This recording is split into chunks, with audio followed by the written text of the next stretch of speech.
Дени Вильнёвтың Дюна фильмінің екінші бөлімі бүкіл әлемнің кинотеатрларын дүркіретуде.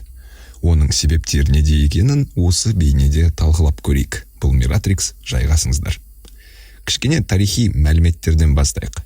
Дюна Фрэнк Герберттің ғылыми фантастикалық романы 60 жылдары басылған. Ол үлкен бестселлер және одан соңғы 60 жылда бірнеше рет кино жасамақшы болған және техникалық прогресс оған қазір ғана жетуде. Дегенмен Дюна түсірілмей тұрып киноны өзгерткен жайы бар. Мысалы, Джордж Лукас әйгілі жұлдыздар соғысын Дюнаға қарап жасады, ал жұлдызды соғыстарға қарап жасалған фильмдерді атай берсек, ол бөлек бір ролик шығады одан. 2021 жылы Дени Вильнёв бірінші бөлімін шығарды.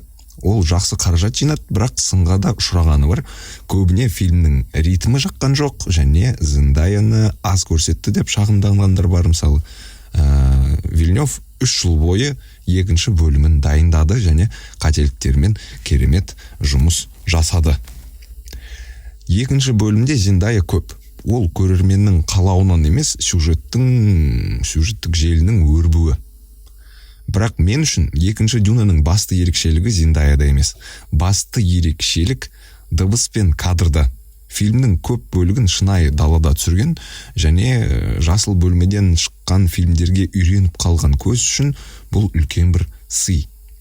Өте әдемі түсірілген, ал дыбыс жағынан тіпті тыныштықты да оқиғаны айтып беру инструментіне айналдыра алды. Бұнысына бас идік. Дени Вильнёв негізі диалогтарды ұната бермейтін кісі және ол сценарийді суреттегенді ұнатады. Дюнада оның бұл артықшылығы жаңа бір шыңға шықты, жаңа деңгейге шықты. Өмірдің қаталдылығы фильмдегі құмдай құрғақ, соғыс күндей ыстық, қашатын жер жоқ, кадрлардан алатын әсер өте көп. Общий пландар болсын, крупный пландар болсын, барлығы керемет суреттелген. Және кастты бөлек атағым келеді. Актерлік құрамға назар бөлсек, Дюна тарихи маңыздылығы бар фильм деп десек те болады. Тимоти Шаламе, Зендая, Флоренс Пью, Аня Тейлор-Джой, Остин Батлер, Лея Сейду. Бұлардың барлығы жаңа буынның жарқын жұлдыздары. Ертең олар өсіп, есейіп, бір Оскардан алып кеткен кезде, олардың жаңа көрермендері үшін Дюна ерекше бір туынды болары сөзсіз. Тимоти Шаламені бөлек атағым келеді. Шынымды айтсам, мен үшін ол жай ғана әдемі жігіт еді бұған дейін. Оның актерлік шеберлігі маған тіпті бірінші Дюнада да, Вонкада да ұнаған жоқ.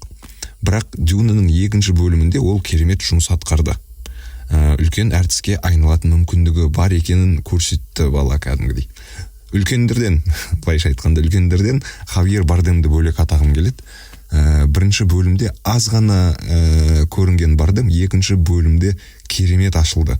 Мықты жұмыс жасады, өзінің әр кадрын ұрлап алды деуге болады. Дегенмен фильмнің кемшіліктері де жоқ емес. Олардың бастысы хронометраж. 3 сағат бойы көптеген сюжеттік бұрылыстар мен шайқасты тамашалаған кейде қиынға соғады. Оған қоса тағы бір кемшілігі сюжеттегі кейіпкерлердің кімге кім екенін есте сақтап тұру оңай емес. Сондықтан киноға барар алдында кітапты оқып, не болмаса бірінші бөлімді бір көріп алу керек, сол дұрыс. Әйтпесе шатасып кетесің.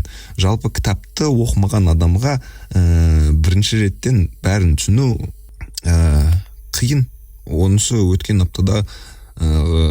аптадағы Сакурада да сондай кемшілік бар. Екі фильмнің ұқсастығы сол. Сакура туралы мынау бұрыштағы сілтемеден сол видеоны көрсеңіздер болады. Ал Дюнаға оралсақ, базасыз бұл киноны тамашалаған өте қиын. Сюжеттің кейбір жерлері тыртық, жаңағы рваное повествование дейді ғой. Бірақ бұл кемшілік емес, бұл үлкен кітапты суреттеудің бір сондай ерекшелігі. Екінші бөлімнің бірінші бөлімнен басты артықшылығы, екінші бөлімде нақты бір нүкте бар. Бірінші Дюна 2 сағаттық трейлер көргендей әсер қалдырды, ал екіншісі нақты нүктемен бітеді. дегенмен оқиғаны ары қарай жалғастыруға болады. Көрсетілмеген оқиғасы әлі көп. Кітаптары да суреттелмеген жетіп тұр. Тіпті жинап үлгерген қаражаты да 3-ші бөлімнің шығуына үлкен бір септігін тигізіп жатыр қазір. Өйткені фильм бір аптаның ішінде 200 миллион жинап үлгерді. Фильм жалпы 200 миллионға түсірілді. Жақсы бір көрсеткіш. Бірінші аптаның өзінде ақ. Айтпақшы, Қазақстанда Дюна 356 миллионнан астам пайда жинады бірінші аптада. Дегенмен отандық Брат или Брак 3 фильмінен оза алмады. Брат или Брактың триквеліне шолу керек па, жоқ па, оны комментарийге жаза кетіңіздер. Ал Дюнаны міндетті түрде үлкен экранда қарау керек, өйткені кадрлардың әдемілігі соншалықты, оны жай ғана компьютерден немесе телевизорден тамашалаған қате деп санаймын. Осымен менің айтарым бітті. Жақсы кино көріңдер. Көріскенше.